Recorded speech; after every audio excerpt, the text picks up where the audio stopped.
देश में भारत विरोधी कट्टरपंथी गैंग एक्टिव हो चुकी है। कल ढाका से जो तस्वीरें सामने आई वो बहुत हैरान कर देने वाली थी। कुछ समय में बांग्लादेश में भारत के दूतावास को भी निशाना बनाने और भारत विरोधी नारा देने की कई घटनाएं सामने आई। हजारों की संख्या में वहां पर इकट्ठा हुए इस्लामिक कट्टरपंथियों ने भारत के यूनेस्को के खिलाफ बहुत सारे प्रेशर आ रहे हैं। अभी तक आ रहा था अवामी लीग से, अभी तक आ रहा था बीएनपी भी चाह रहा था कि ये इलेक्शन जल्दी किया जाए, लेकिन यूनेस्को को करना नहीं चाह रहे थे। वहीं पे इंडियन आर्मी अपनी चौथी गैरिसन सेटअप कर रही है, बिल्कुल on the edge of Mizoram.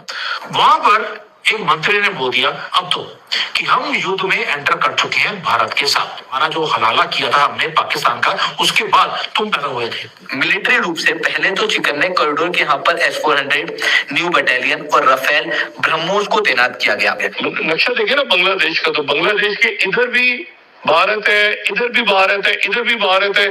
हाल ही में खबर बाहर निकल कर आती है कि बांग्लादेश $2.2 बिलियन में चाइना से J-10 नाम का फाइटर जेट परचेज कर रहा है। तो ये दर्शाता है कि बांग्लादेश भारत के खिलाफ कुछ पका रहा है, और उन पकाने में जो सबसे बड़ी पकावट है वो इस बात की कि भारत को कैसे नुकसान पहुंचाया जाए, पूर्वोत्तर भारत को शेष भारत से कैसे अलग किया जाए। तो ऐसे में भारत के अंदर इस तरह का विमर्श होना और उस विमर्श के बीच में ये बात होना कि अगर बांग्लादेश ऐसा कुछ सोचता है तो हमने उसके खिलाफ क्या सोच रखा है वो पब्लिक में आ गया। खैर, जिस तरह से रशिया ने यूक्रेन से क्रीमिया ले लिया, भारत भी बांग्लादेश के साथ सीधा सीधा उस पर्टिकुलर क्षेत्र को, नॉर्थ ईस्ट को बंगाल की खाड़ी से जोड़कर अपनी पावर की सिद्धता और भविष्य में यहां से कोई भी आंच ना आए उस मामले को पूरी तरह से सेटल कर दिया जाना चाहिए। समस्त भारतीय यही चाहते हैं, बांग्लादेश का स्कोर सेटल हो। बांग्लादेश की तरफ से कुछ ऐसी हरकतें हुई जिसकी वजह से भारत में तमाम जितने भी भारतीय हैं जो इस सारी घटना पर नजर बनाए हुए हैं, उनके मन में एक प्रश्न उठने लगा था कि बांग्लादेश पाकिस्तान और चाइना के साथ मिलकर के क्या भारत के सिलीगुड़ी कॉरिडोर को, जिसे आप एक अन्य नाम चिकन नेक के नाम से जानते हैं, उसे नुकसान पहुंचाने के बारे में तो प्लान नहीं कर रहा। चाइना से J-10 नाम का फाइटर जेट परचेज कर रहा है। $2.2 बिलियन की ये होने वाली डील, जिसमें लगभग 20 फाइटर जेट लेने की प्लानिंग है, चाइना इसे बहुत ही नॉमिनल कीमत पर दे रहा है।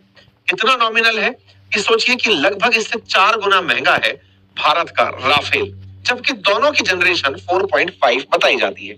ऐसे बांग्लादेश इन्हें लेने के लिए अगर तैयार हुआ है तो ये बड़ा कॉमन सी बात है कि बांग्लादेश को फाइटर जेट की जरूरत किस देश के लिए होगी। विचार करने की बात है कि बांग्लादेश सब तरफ से केवल भारत से ही सीमा बनाता है। बांग्लादेश बंगाल की खाड़ी में है, वहां भी भारत की सीमाएं ही हैं, यानी कि उसका पानी भी भारत के साथ डिस्कस होता है।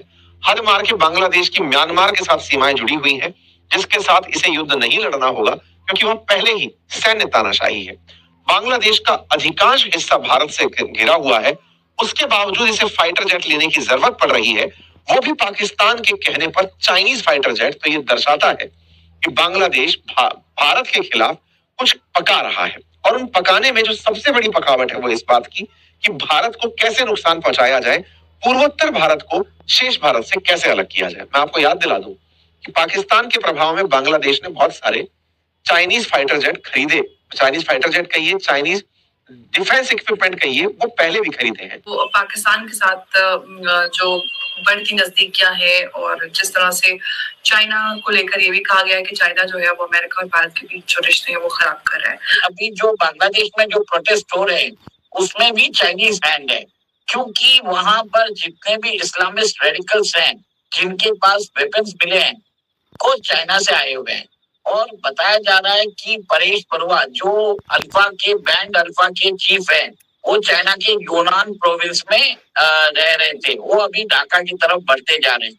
देखिए, भारत के बैकयार्ड में 4400 किलोमीटर का बॉर्डर है बांग्लादेश, उसको अनस्टेबल कर दिया है। चाइना पाकिस्तान को भी एक तरह से जो है वेपन सिस्टम दे रहा है। ऑपरेशन सिंदूर में 81% जो पाकिस्तान का मिलिट्री वेपन्स है वो चाइनीज मेड है।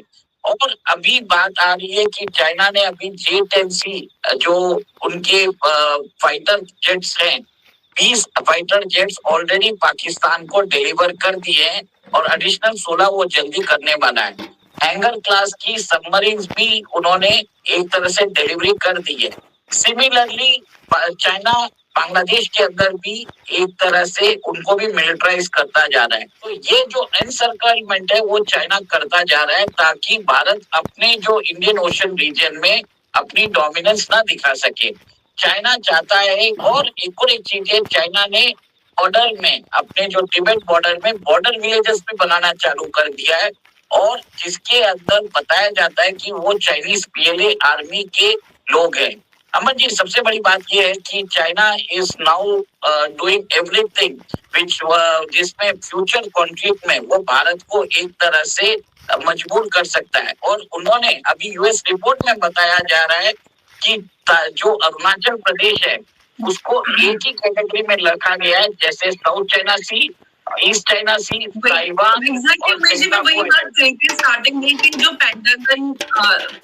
जो पेंटागन रिपोर्ट है उसमें यही कहा गया एग्जैक्टली कि जो चाइना है अरुणाचल प्रदेश उसको कोर इंटरेस्ट बोल रहा है चाइना उसको। तो ये सिर्फ रेटरिक या कोई फ्यूचर फ्लैश पॉइंट का जो प्रिल्यूड है वो कह सकते हैं, या फिर इससे कहेंगे कि जो भारत और चाइना के रिलेशन पर लॉन्ग टर्म इम्पैक्ट, क्योंकि एक तरफ तो ये है नजर आ रहा है कि भारत और चाइना के रिश्ते बेहतर हो रहे हैं, फ्लाइट हो रही है, वीजा सारा कुछ हो रहा है, और दूसरी तरफ ये भी चल रहा है। तो क्या आपको इम्पैक्ट नजर आता है इसमें?